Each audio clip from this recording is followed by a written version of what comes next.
Bem, gente, esse vídeo vai como resposta a um membro do canal chamado Ulisses Henrique, que ele me pergunta qual a melhor tradução bíblica em língua portuguesa.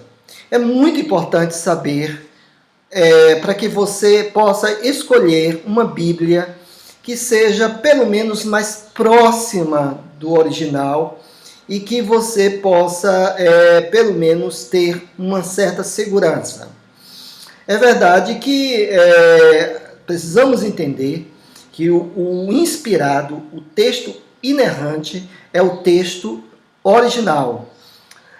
Nas traduções, elas têm muitas falhas, como eu vou mostrar para vocês. Aqueles que estudam a Bíblia e não sabem os originais, eu aconselho que peguem várias traduções para que tenham uma base. Hoje nós vamos dizer, vamos mostrar e vamos analisar qual a tradução mais próxima do original. Para isso eu vou analisar alguns textos do Velho Testamento e do Novo Testamento que são essenciais para sabermos e necessários e suficientes para sabermos qual a Bíblia ou qual a tradução mais próxima do original. Mas antes precisamos explicar como são feitas as traduções, tá bom? Como são feitas as traduções. Preste atenção. Quando uma equipe de tradução bíblica se reúnem para traduzir a Bíblia, eles têm como base um texto grego. Um texto que eles se baseiam para traduzir a Bíblia, certo? O texto, isso, grego, quando eu falo Novo Testamento, hebraico do Velho Testamento. No hebraico, não há muita discussão.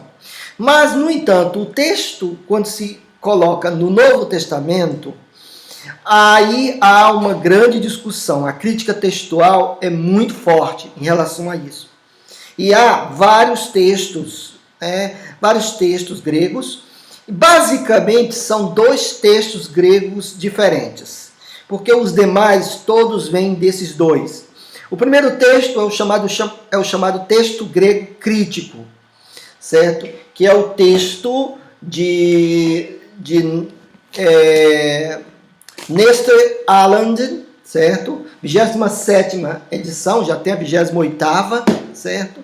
E o segundo texto é o texto Receptus. O texto Receptus, tá certo? Texto grego Receptus, ou texto majoritário, tá? Basicamente, são esses dois textos. Então, eles pegam esses textos gregos, isso no Novo Testamento, e eles se baseiam a sua tradução. O texto crítico, o nome já está dizendo, é um texto eclético, porque eles se baseiam basicamente em dois manuscritos, o Códice Sinaítico e o Códice Vaticanus. E o texto majoritário, o texto Receptus, eles se baseiam na grande quantidade de manuscritos achados na região do Mar Egeu, ali na região da Antioquia, né? Muito bem. Então, eles pegam esse texto e vão fazer as traduções, tá? Precisamos definir também o que podemos dizer com o termo melhor tradução, tá certo? O que é melhor tradução? Melhor tradução é aquela que se aproxima mais dos escritos originais hebraico, aramaico, grego. Hebraico, aramaico, Velho Testamento, grego, Novo Testamento. Então, aquela que se aproxima mais dos escritos originais e outra coisa, aquela que escolhe o melhor texto grego, como nós vamos mostrar. Porque existem algum texto grego que elimina e que às vezes até tem contradições, tá? Que eu não vou entrar aqui nessas contradições do texto grego, porque não é o assunto. Mas Então a melhor tradução é aquela que se aproxima mais dos escritos originais e aquela que tem o melhor texto grego, aquela que escolhe o melhor texto grego, a melhor crítica textual. Muito bem, quais as traduções que eu vou enfocar aqui nesse vídeo? São as principais, em língua portuguesa, claro. A primeira é a Revista Atualizada, nós vamos analisar a Revista Atualizada. A segunda é a Revista Corrigida, ou Corrigida Fiel, que são duas. A Revista Corrigida é um texto mais arcaico, palavras mais arcaicas, que muitas vezes nem algumas palavras são usadas hoje. Mas a Corrigida Fiel e a Corrigida também, né, estão juntas ali. A linguagem de hoje e a Nova Versão Internacional. São essas quatro versões que eu vou analisar, e principalmente atualizada e corrigida fiel, porque as demais também se baseiam na atualizada, tá bom?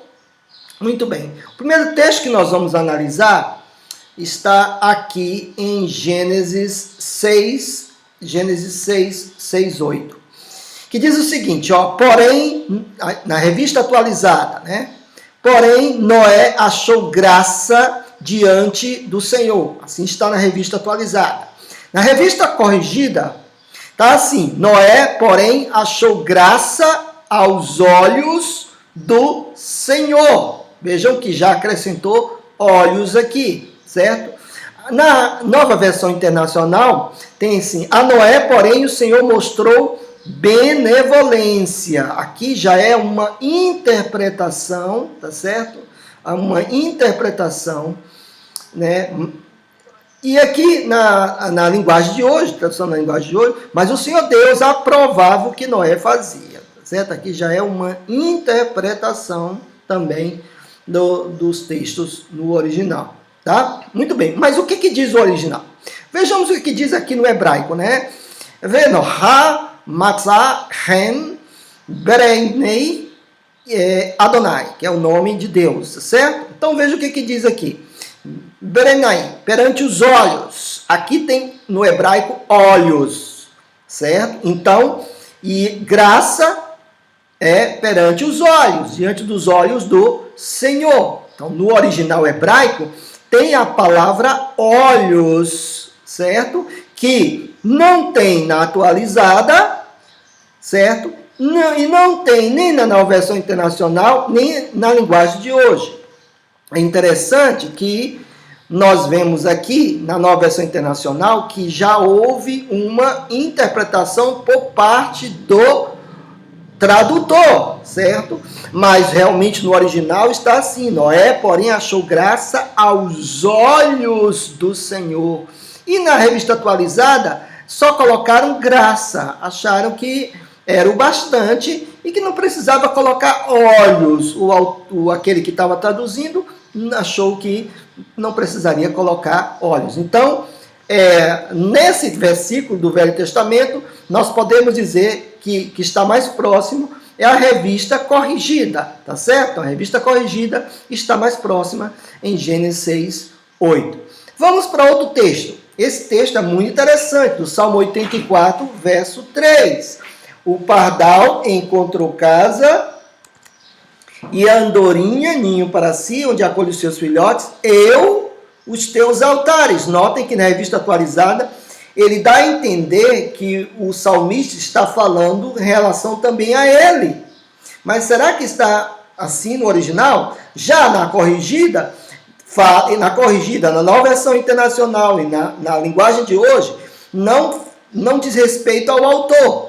Até o pardal encontrou casa e andorinha ninho para si e para a sua prole, ou para os seus filhos, junto dos teus altares, Senhor dos exércitos, Rei meu e Deus meu.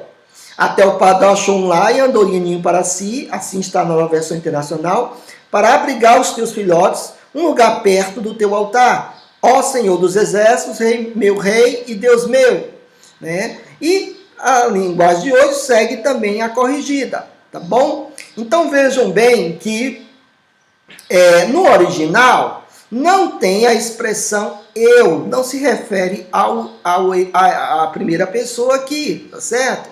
Aqui no hebraico, né? Até o pardal encontrou casa certo? E a andorinha, diror, e a andorinha, vudiror, quer dizer, e a andorinha, ninho para si, que aqui é um pronome relativo, né? Asher, que acolhe os seus filhotes próximo os teus altares. Aqui o nome de Deus, Adonai, o Senhor dos Exércitos, Rei meu, Marquir, Rei meu e Deus meu, certo? Então, no texto original, vamos dizer a língua portuguesa mais correta, é exatamente a revista corrigida, certo? A atualizada não está bem conforme o original, tanto na Septuaginta, né, que segue o original, então a mais correta, mais próxima, é a corrigida, tá certo? No Salmo 84, 3. Muito bem, agora nós vamos para o Novo Testamento. O Novo Testamento eu coloquei mais textos e textos mais importantes para sabermos qual é a tradução mais próxima do original. Vamos lá então ao Novo Testamento. O primeiro texto é Mateus 5:3, né? Vejam o que diz aqui, certo? Macario repito to pneumati hot auton assim re basleaton uranon. Então está dizendo, bem-aventurados os pobres de espíritos, porque deles é o reino dos céus. Vejam que tem pithoi, quer dizer pobres. Vejam que na atualizada eles fazem uma interpretação dessa palavra pobre. Não que esteja errado. No entanto, no original realmente se aproxima mais da palavra pobres. Acredito que o tradutor tenha pensado que se colocar pobres poderia dar uma ideia que Jesus estava falando contra a pobreza, ou então, não sei, poderia ter pensado o tradutor, e ele colocou logo como humilde, mas realmente o original é pobres, e está caracterizado aqui, de espírito, né? Então, na Nova Versão Internacional também segue o original, os pobres, e aqui na Bíblia, na linguagem de hoje, felizes as pessoas que sabem que são espiritualmente pobres. Aqui na revista Linguagem de hoje já coloca uma paráfrase, certo? Correta. No entanto, a tradução no texto aqui de Mateus 5:3 eu ficaria com a revista corrigida, porque realmente está conforme o original. Bem-aventurados os pobres de espírito. Então, a Bíblia corrigida está ganhando, né? Vamos para outro texto. Esse texto eu achei impressionante. Aqueles que usam a Bíblia na linguagem atualizada, revista atualizada, vocês devem ter muito cuidado nesse texto, porque os tradutores mudaram de uma forma assustadora os versos. Notem aqui, em Mateus 21, 29, Mateus 21, 29 a 30, a parábola dos dois filhos. Olhem só, o que vos parece? Um homem tinha 2 filhos, chegando-se ao primeiro, disse, filho, vai hoje trabalhar na vinha. Ele respondeu, sim, Senhor, porém não foi. E vejam que atualizada coloca o verso 29, dizendo que o filho disse sim e não foi. E no verso 30 ele coloca o filho que disse não quero, depois foi. Aqui na corrigida, o filho que diz sim e não foi está no verso 30.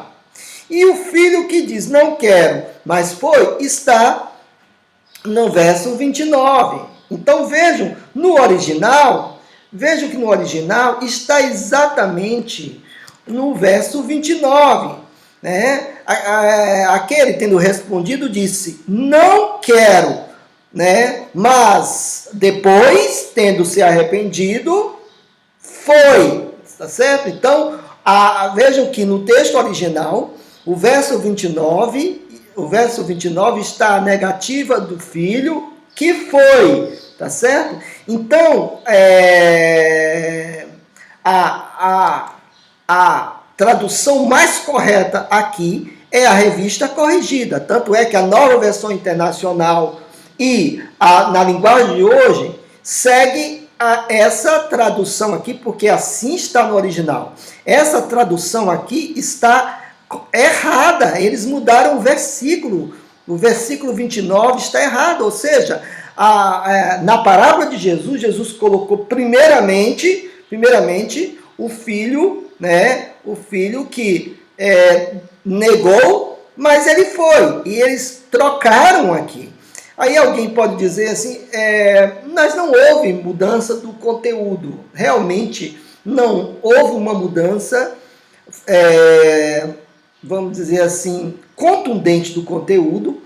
No entanto, Jesus tinha um propósito, e o autor, que foi inspirado em grego, tinha um propósito em colocar primeiramente aquele filho no verso 29, certo? Que disse que ia, mas não foi. Então, notem que o tradutor, ele mudou o versículo, mudou, não só o versículo, porque os versículos não são inspirados, mas ele mudou o diálogo, a palavra de Jesus nessa tradução. Por isso, a revista atualizada está errada nesse sentido, tá bom? Eu fico com a revista corrigida, tá bom? Outro exemplo aqui é 1 Coríntios 6:20.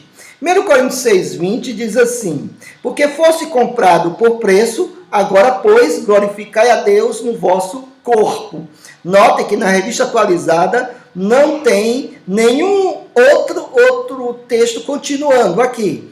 Só que na revista corrigida tem um texto que diz: e no vosso espírito, os quais pertencem a Deus.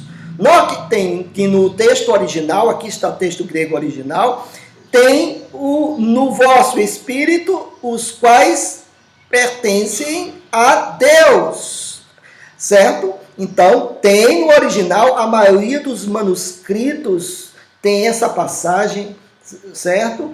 E a atualizada, simplesmente baseado em pouquíssimos manuscritos, tirou completamente essa frase aqui, e no vosso espírito, nos quais pertencem a Deus. Então, como está no original aqui, e eu fico com a revista corrigida, tá?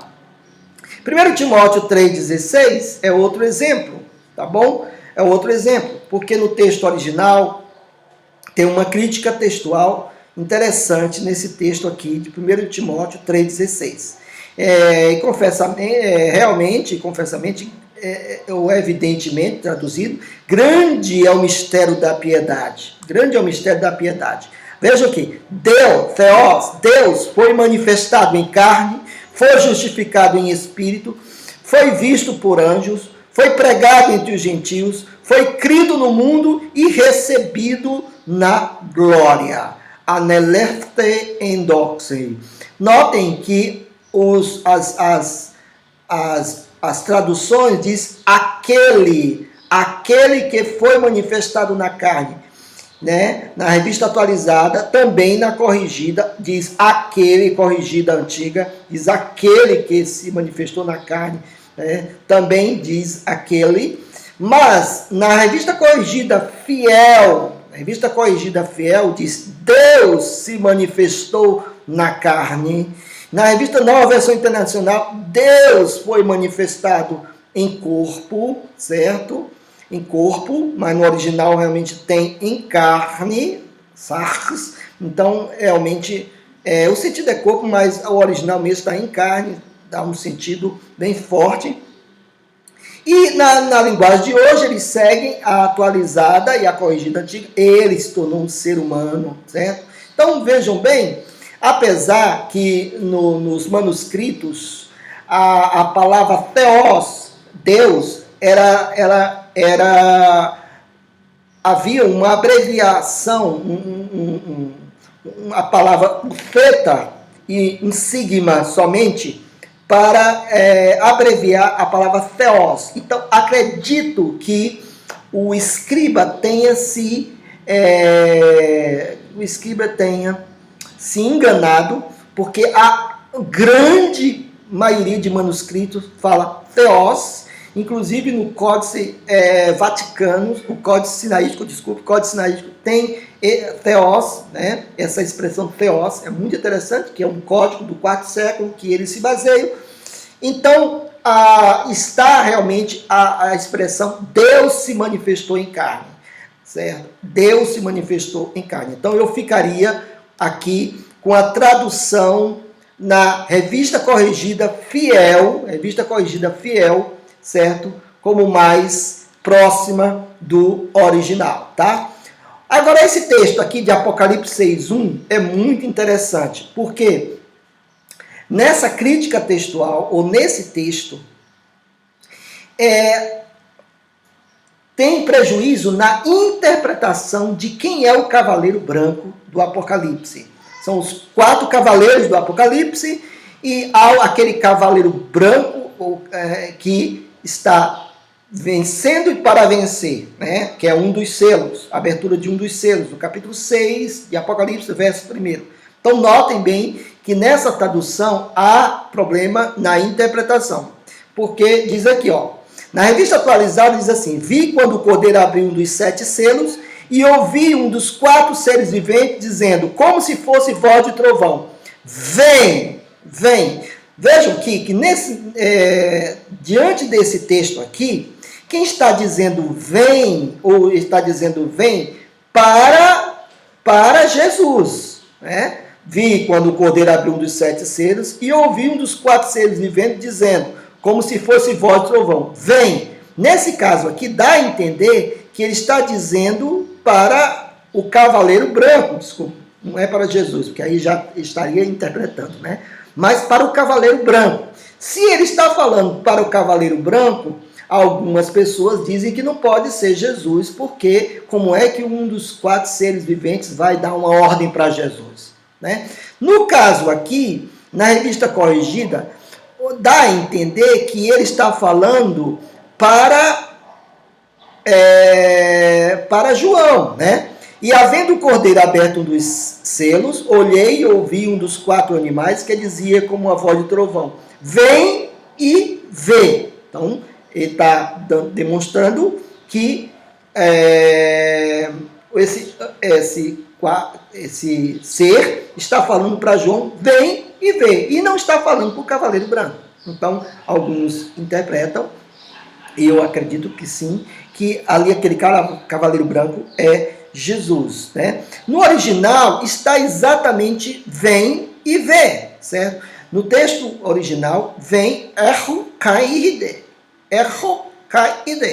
Então vejam aqui que essa crítica textual tem no texto majoritário e inclusive no também manuscrito sinaítico, no Códice Sinaítico, que é um dos grandes que eles usam como base o texto crítico, o texto de Nestor. Então, eu fico com a tradução, certo? Revista Corrigida, como a mais correta e a mais fiel, certo? Vejam que os outros textos seguem a Revista Atualizada, porque eles seguem o texto crítico, Revista Atualizada, tá bom? Então vi um cordeiro quebrar o primeiro dos 7 seres e ouvi um dos 4 seres vivos dizer com voz forte como o barulho de um trovão: venha, tá? Observei quando o cordeiro abriu o primeiro dos 7 selos, então ouvi um dos seres viventes dizer com voz de trovão: venha. Então tudo indica que está falando isso para o cavaleiro branco, ok? Muito bem. Bem, essa é a minha dica e, ao meu ver, demonstrando no original que a Bíblia Corrigida Fiel, né, eu diria que a Bíblia Corrigida Fiel é mais próxima do original, porque a Bíblia Corrigida Antiga tem algumas palavras que não são muito usadas. No capítulo 13 de Coríntios, 1 Coríntios 13, tem caridade, não é muito bem caridade, o original tem amor, e a Bíblia Corrigida Fiel, ela tem exatamente amor. Tem uma corrigida mais recente que coloca amor, tá? Então eu ficaria com a Bíblia em português, tradução em português mais próxima do original, com a Bíblia Corrigida Fiel. Obrigado, Deus abençoe vocês.